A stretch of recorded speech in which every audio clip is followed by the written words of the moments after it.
Through the James Webb Space Telescope, the scientists have been able to identify the most promising candidates for alien life. These include exoplanets in the TRAPPIST-1 system. It means that in the coming years, astronomers can expect a wealth of data from a group of planets outside our solar system that will help answer the age-old question, are we alone in the universe?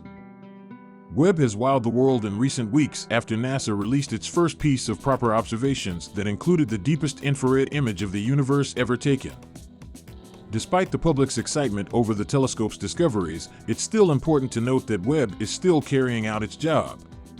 It's still gathering data and studying distant cosmic objects. Almost immediately after it was capable of carrying out scientific observations, Webb began studying the TRAPPIST-1 system as a matter of priority. TRAPPIST-1 is a red dwarf star located around 39 light-years away from our Sun and has interested astronomers ever since it was discovered in 2017. Michael Gillen, an exoplanet researcher at the University of Liege in Belgium who led the team that discovered the TRAPPIST-1 system, said, "The question we will want to answer now is, do these planets have an atmosphere?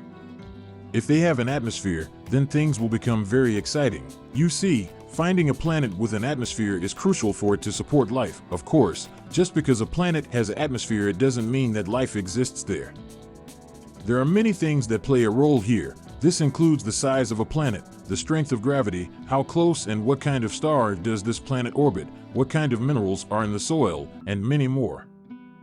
When I say the strength of gravity, I simply means this: if a planet has a strong gravity, this would mean that chemical evolution would have to work really hard, and sometimes it doesn't matter how much it works. If gravity of the planet is too strong or too weak, this could mean that life on that planet doesn't even exist because of chemical bonds, peptides, and so on.